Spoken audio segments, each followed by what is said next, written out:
In the beginning was the Logos, the Big Bang, the primordial Om. Big Bang theory says that the physical universe spiraled out of an unimaginably hot and dense single point, called a singularity, billions of times smaller than the head of a pin. It does not say why or how. The more mysterious something is, the more we take for granted that we understand it.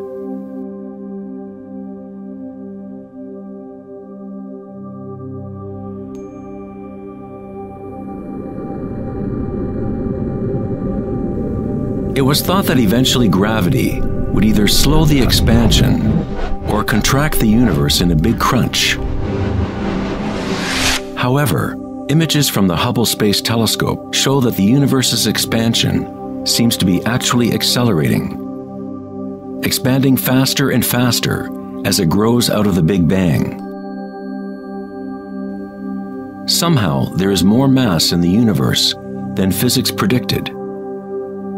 To account for the missing mass, physicists now say that the universe consists of only 4% atomic matter, or what we consider normal matter.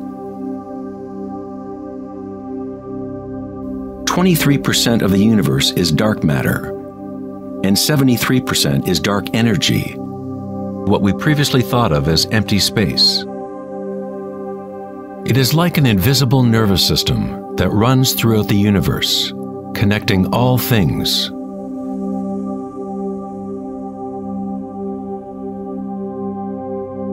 The ancient Vedic teachers taught Nada Brahma, the universe is vibration. The vibratory field is at the root of all true spiritual experience and scientific investigation.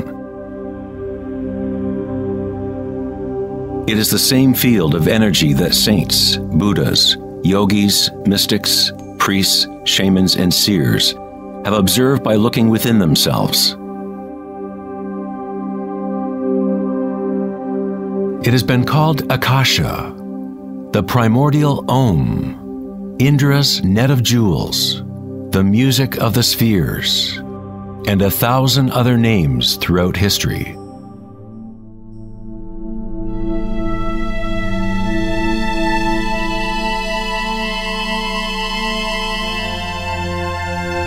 It is the common root of all religions.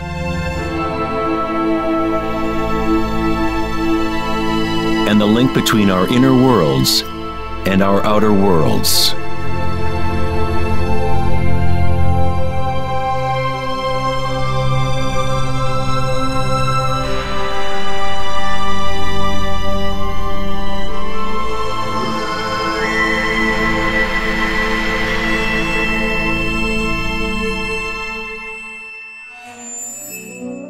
In Mahayana Buddhism in the 3rd century, they described a cosmology not unlike the most advanced physics of modern day.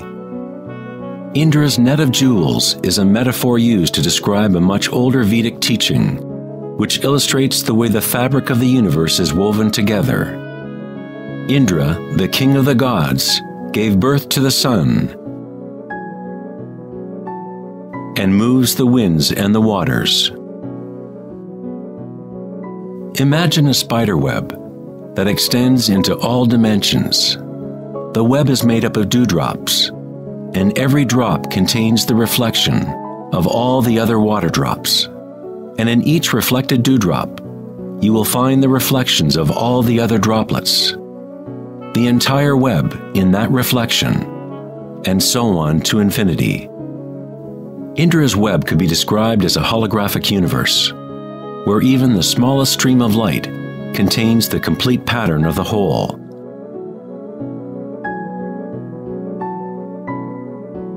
The Serbian-American scientist Nikola Tesla is sometimes referred to as the man who invented the 20th century. Tesla was responsible for discovering alternating current electricity and many other creations that are now part of everyday life. Because of his interest in the ancient Vedic traditions, Tesla was in a unique position to understand science through both an Eastern and Western model. Like all great scientists, Tesla looked deeply into the mysteries of the outer world, but he also looked deeply within himself. Like the ancient yogis, Tesla used the term Akasha to describe the etheric field that extends throughout all things. Tesla studied with Swami Vivekananda, a yogi who brought the ancient teachings of India to the West. In the Vedic teachings, Akasha is space itself, the space that the other elements fill, which exists simultaneously with vibration. The two are inseparable. Akasha is yin to prana's yang.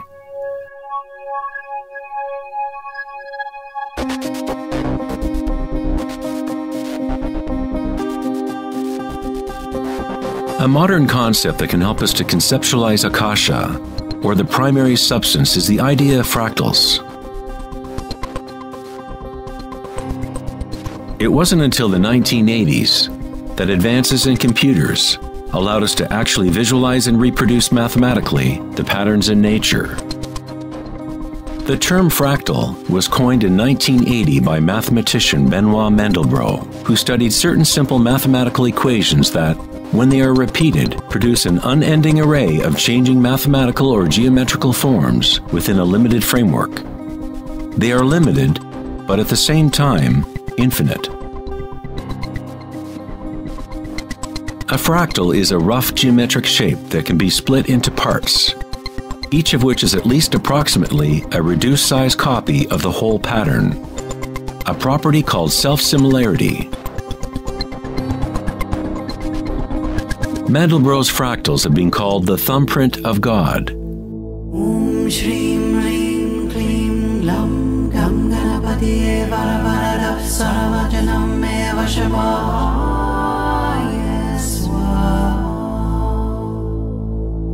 You are seeing artwork generated by nature itself. If you turn the Mandelbrot figure a certain way, it looks sort of like a Hindu deity or Buddha. This figure is being termed the Buddha-bro figure.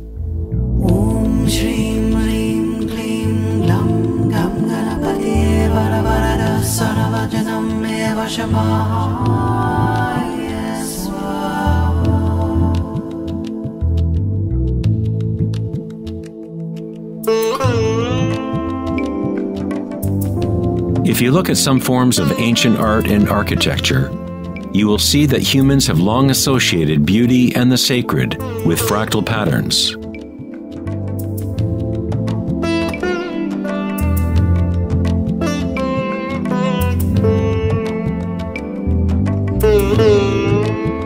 Infinitely complex, yet every part contains the seed to recreate the whole.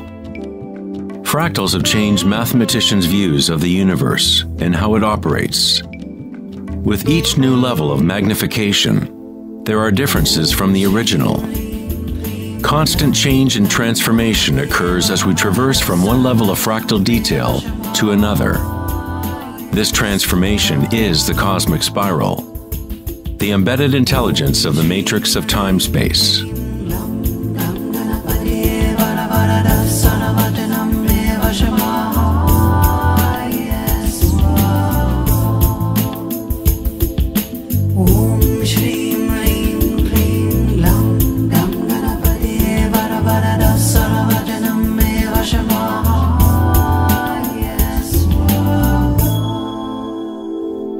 Fractals are inherently chaotic, full of noise and order. When our minds recognize or define a pattern, we focus on it, as if it is a thing. We try to find the patterns we see as beautiful, but in order to hold the pattern in our minds, we must push away the rest of the fractal.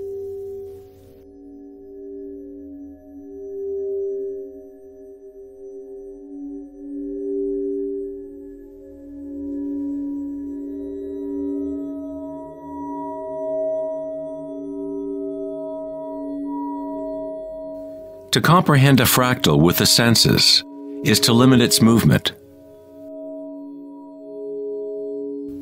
All energy in the universe is neutral, timeless, dimensionless. Our own creativity and capacity for pattern recognition is the link between the microcosm and macrocosm, the timeless world of waves, and the solid world of things. Observation is an act of creation through limitations inherent in thinking. We are creating the illusion of solidity, of things by labeling, by naming. The philosopher Kierkegaard said, "If you name me, you negate me." By giving me a name, a label, you negate all of the other things I could possibly be. You lock the particle into being a thing by pinning it down, naming it. But at the same time, you are creating it, defining it to exist. Creativity is our highest nature. With the creation of things comes time, which is what creates the illusion of solidity.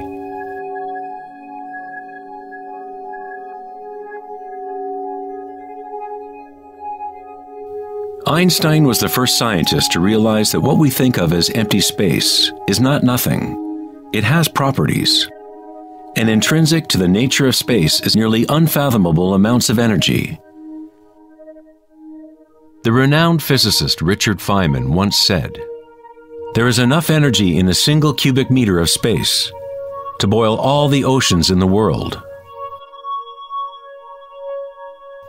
Advanced meditators know that in the stillness lies the greatest power. The Buddha had yet another term for the primary substance, what he termed kalapas, which are like tiny particles or wavelets that are arising and passing away trillions of times per second.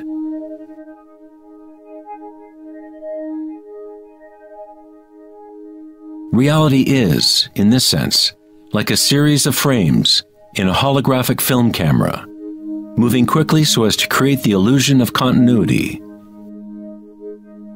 When consciousness becomes perfectly still, the illusion is understood, because it is consciousness itself that drives the illusion.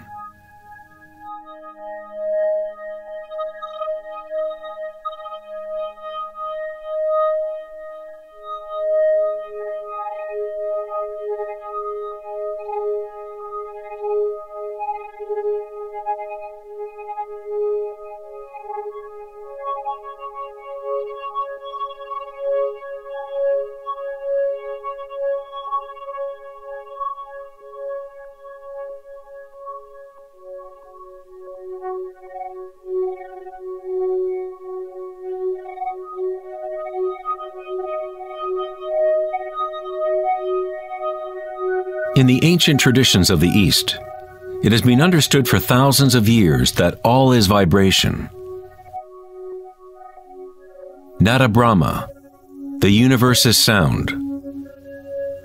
The word nada means sound or vibration, and Brahma is the name for God.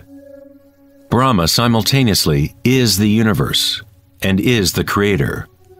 The artist and the art are inseparable. In the Upanishads, one of the oldest human records from ancient India, it is said, Brahma the creator, sitting on a lotus, opens his eyes, and a world comes into being. Brahma closes his eyes, and a world goes out of being. Ancient mystics, yogis, and seers have maintained that there is a field at the root level of consciousness. The Akashic field, or the Akashic records, where all information, all experience, past, present, and future, exists now and always. It is this field or matrix from which all things arise, from subatomic particles to galaxies, stars, planets, and all life.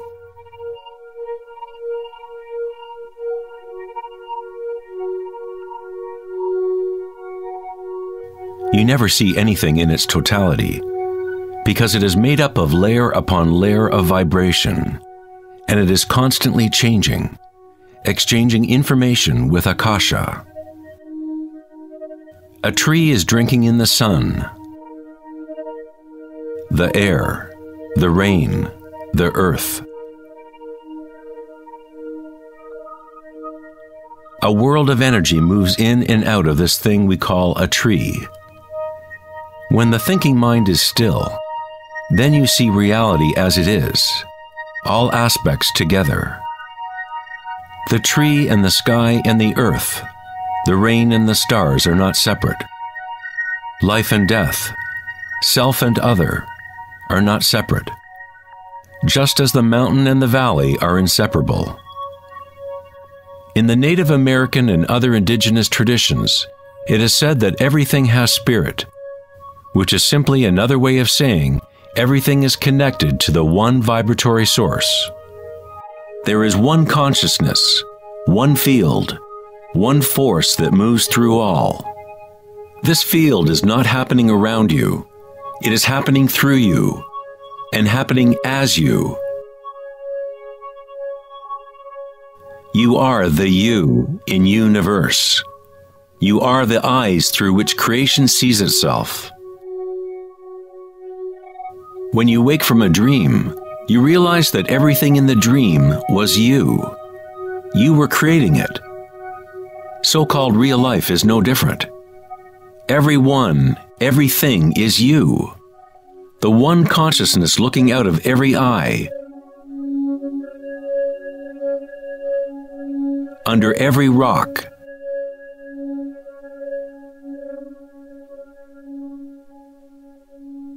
Within every particle.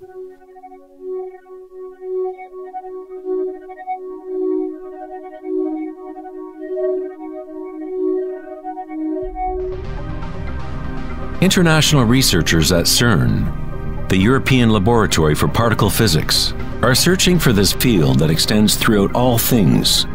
But instead of looking within, they look to the outer physical world.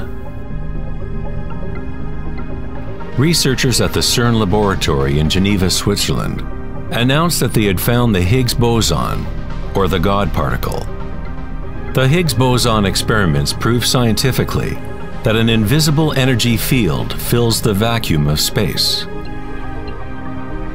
CERN's Large Hadron Collider consists of a ring 17 miles in circumference, in which two beams of particles race in opposite directions, converging and smashing together at nearly the speed of light.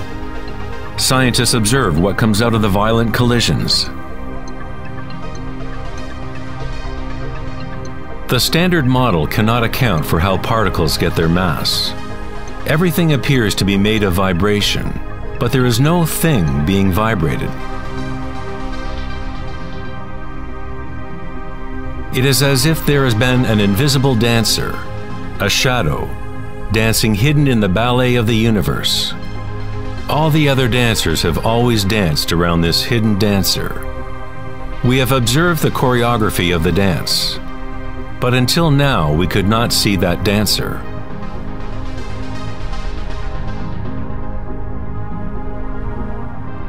The so-called God particle, the properties of the base material of universe, the heart of all matter which would account for the unexplained mass and energy that drives the universe's expansion. But far from explaining the nature of the universe, the discovery of the Higgs boson simply presents an even greater mystery, revealing a universe that is more mysterious than we ever imagined. Science is approaching the threshold between consciousness and matter. The eye with which we look at the primordial field and the eye with which the field looks at us are one and the same.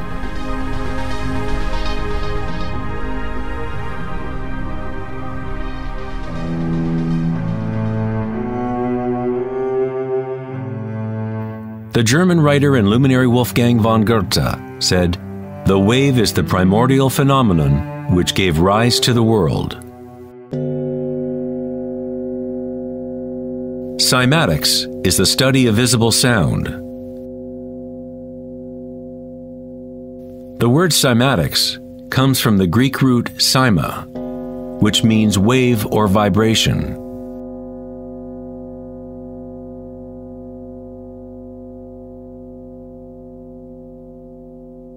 One of the first Western scientists to seriously study wave phenomena was Ernst Chladni, a German musician and physicist who lived in the 18th century.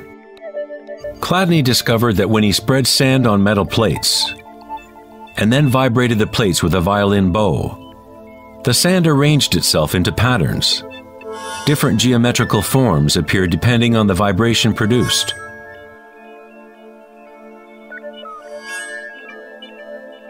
Chladni recorded an entire catalog of these shapes, and they are referred to as Chladni figures. Many of these patterns can be found throughout the natural world, such as the markings of the tortoise, or the spot patterns of a leopard.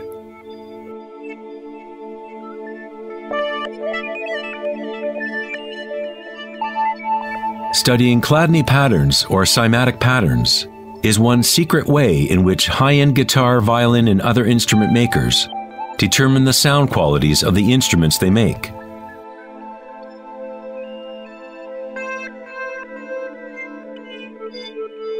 Hans Jenny expanded on Chladni's work in the 1960s. Using various fluids and electronic amplification to generate sound frequencies, and coined the term cymatics. If you run simple sine waves through a dish of water, you can see patterns in the water. Depending on the frequency of the wave, different ripple patterns will appear. The higher the frequency, the more complex the pattern. These forms are repeatable, not random. The more you observe, the more you start to see how vibration arranges matter into complex forms from simple repeating waves. This water vibration has a pattern similar to a sunflower.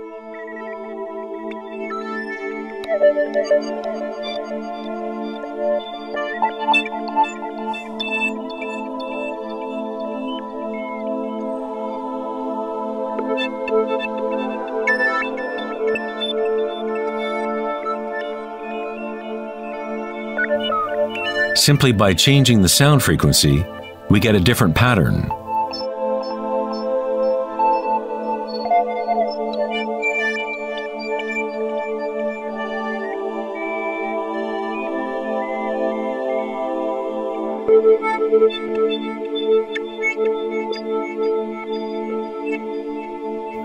Water is a very mysterious substance. It is highly impressionable. That is, it can receive and hold on to vibration. Because of its high resonance capacity and sensitivity, and an inner readiness to resonate, the water responds instantaneously to all types of sonic waves. Vibrating water and earth make up the majority of mass in plants and animals.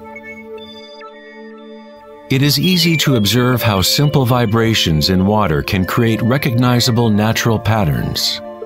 But as we add solids and increase the amplitude, things get even more interesting. Adding cornstarch to water, we get more complex phenomena.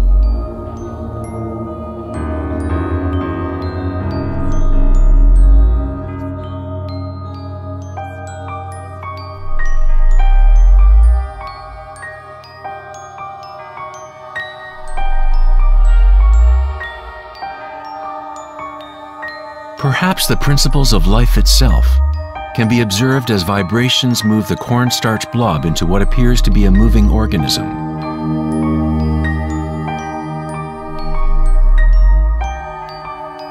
The animating principle of the universe is described in every major religion, using words that reflect the understanding of that time in history. In the language of the Incas, the largest empire in pre-Columbian America, the word for human body is Alpa Kamasca, which means literally, animated earth. In Kabbalah, or Jewish mysticism, they talk about the divine name of God, the name that cannot be spoken. It cannot be spoken because it is a vibration that is everywhere. It is all words, all matter. Everything is the sacred word. The tetrahedron is the simplest shape that can exist in 3 dimensions. Something must have at least 4 points to have physical reality. The triangle structure is nature's only self-stabilizing pattern. In the Old Testament, the word tetragrammaton was often used to represent a certain manifestation of God. It was used when talking about the Word of God, or the special name of God, Logos or primordial Word.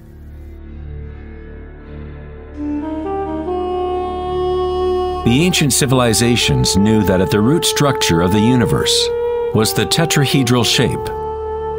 Out of this shape, nature exhibits a fundamental drive toward equilibrium, Shiva, while it also has a fundamental drive towards change, Shakti.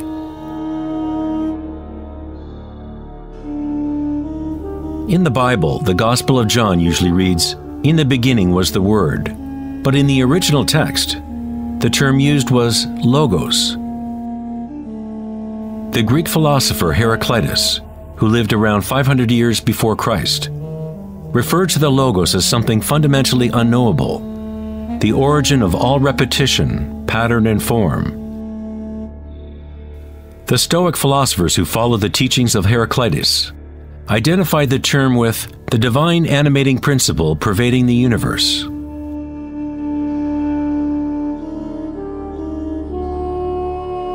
In Sufism, the Logos is everywhere and in all things. It is that out of which the unmanifest becomes manifest.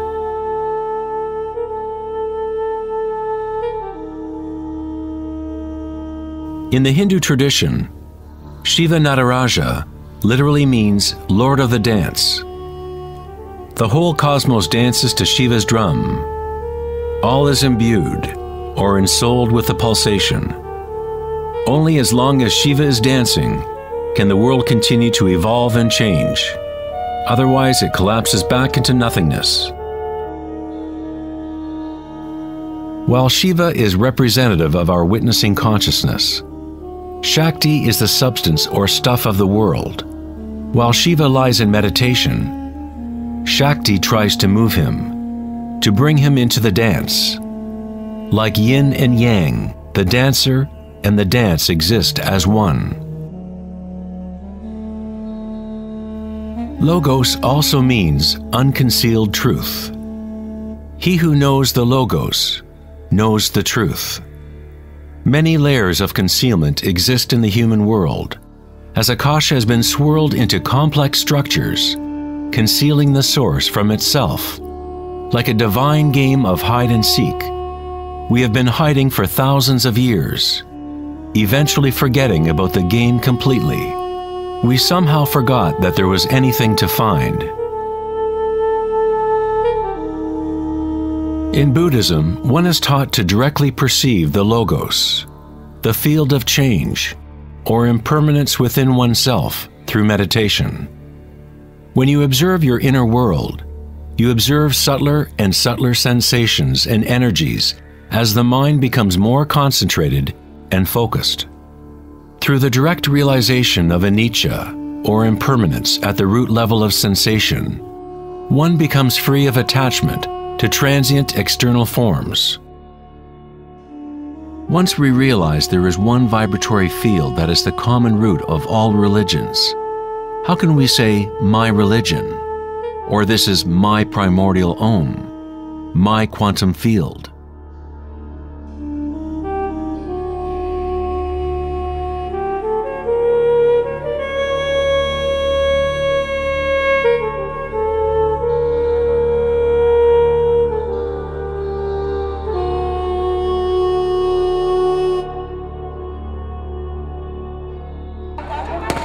The true crisis in our world is not social, political, or economic. Our crisis is a crisis of consciousness, an inability to directly experience our true nature, an inability to recognize this nature in everyone and in all things.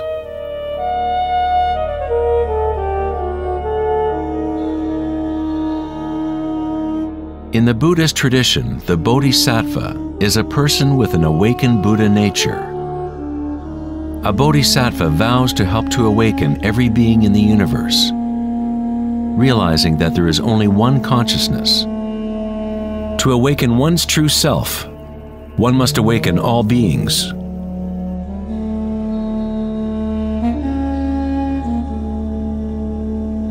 There are innumerable sentient beings in the universe. I vow to help them all to awaken. My imperfections are inexhaustible. I vow to overcome them all. The Dharma is unknowable. I vow to know it. The way of awakening is unattainable. I vow to attain it.